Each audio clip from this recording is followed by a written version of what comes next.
Welcome to today's project. I'm going to take 16 gauge wire. We're going to be making a pendant.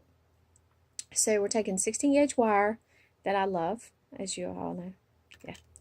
And found this in a set where you could get like the little container of the multiple beads that work together really well for a different project if you want to make a bracelet. Found this really cool little turquoise look plastic bead. And then I also have on hand a corded necklace cording. It already has the ends pre-made on it, so we don't have to fool with that. We can focus on the pendant. I got a really good deal from that off of Amazon. It had multiple colors. It had the cream, gray, black, and white. Because you have a lot of times where you don't want to be making your cording. You don't want to just use suede. You don't want to have to cut your chain and put your ends. So this is just a lovely, quick, and easy way to finish any project that you have. So the first thing that we're going to do, we're going to take our little pendant and decide what we want to be looking out, what's going to be our front. Then we're going to feed our wire through it. There we go. Try to get it centered so that we have enough to wrap the way that we want to do. Alright. So, we'll start off with bending this down. It's not so easy to get a tool in there, so I'm going to try to use the shape of the bead itself to help me to form, the circular move that I'm trying to go with it. Then I can try to bring it out a little bit away from there. But once you get an odd crook up into this 16 gauge, it's not so easy to get it out. Alright, so about right there is where I'm going to where we're going to bend it to put our chain through it. Alright, so got this. I know I'm making it very confusing. We'll follow this along. Just try to gently bend it without putting any extra little bends that I just did into it.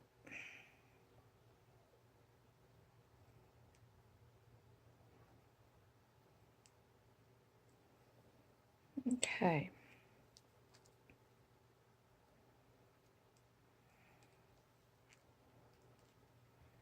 So, try to work this away from the pendant just a touch.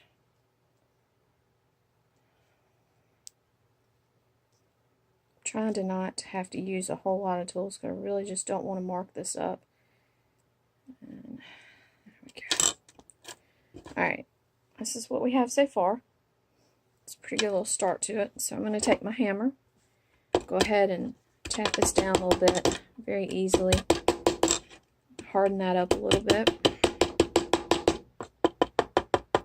I'll tap in just a little. I'm trying to lightly tap as I have it laying down where I had actually gotten a little bit more of a crook. I'm just trying to kind of tap that in without messing up the other line that I have going.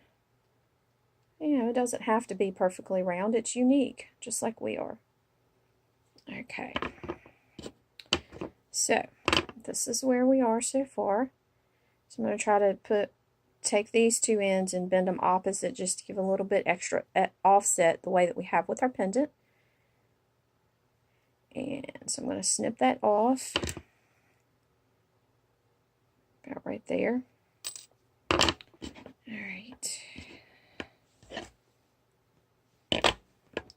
Trying to decide how I'd like to make my curl. Now, let's go ahead and get out this. There we go.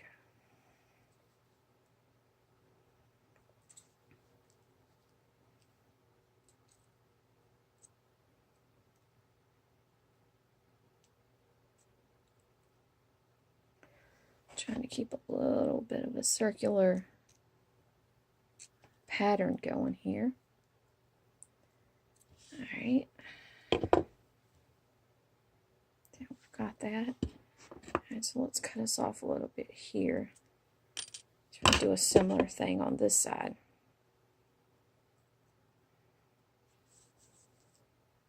There we go. Let's see what we've got.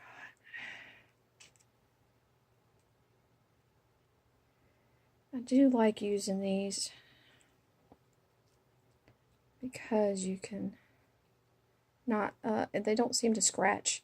I mean, you don't have the lines. Obviously, it's nice and it's smooth. So you don't have the lines that you have to worry about quite as much marking up your metal. Okay, well that looks really pretty. Alright, so we also need to turn it. So I'm just going to do this. I know this is probably not the application for these pliers, but I'm going to do this so that I won't mark it and it'll get just an easy little bend on it.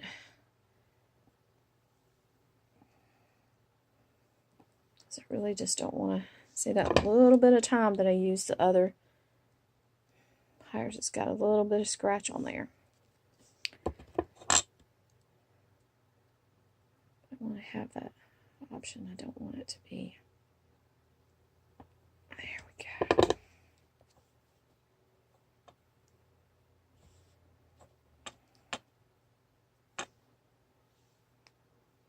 Don't go fooling with it too much. Look, there I am. I'm fooling with it. Don't go fooling with it too much, because that is when you're going to end up bending something that you don't want to bend, not being able to get it back the shape that you want. Just, you know, at a point realize, okay, it's done. Let me not mess with it anymore. So here you have it. Cute little pendant. I really did like the way that these looked with an additional detail when they were facing forward, but they wouldn't feed through our string that we had, our necklace that we had, so I had to bend it to the side. But if you wanted to use your own chain and go ahead and put your ends on it, then you could have it hanging that way, or you could have it hanging that way and make an additional circle and use that to hook it through, so that was an additional little design piece. But this is what we have.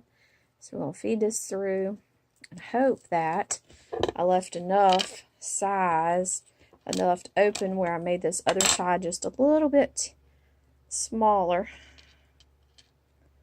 I left enough for it to feed through. Can I repeat myself and say left enough? I don't think I can.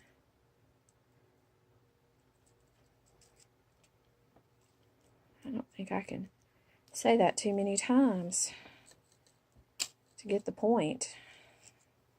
There we are. Now we have us a very cute little pendant.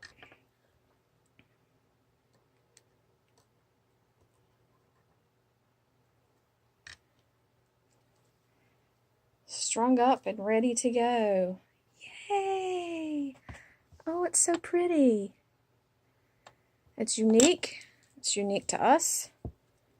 We do have a few little bends, but it actually looks a little celestial, I think, with a little bend to it. I know it's not perfectly round, but, you know, that's the handcrafted part. Anyway, if you've enjoyed making this pendant, I hope that you will share, like, subscribe, make it yourself. If you do make it, please post a picture in the comments, post a comment, let me know what you did. I really do want to, you know, see how your projects work and see if anything that I see on here is anything that you want to try or want to do. So I hope that you have a fun time making your project, and have a blessed day. Thank you.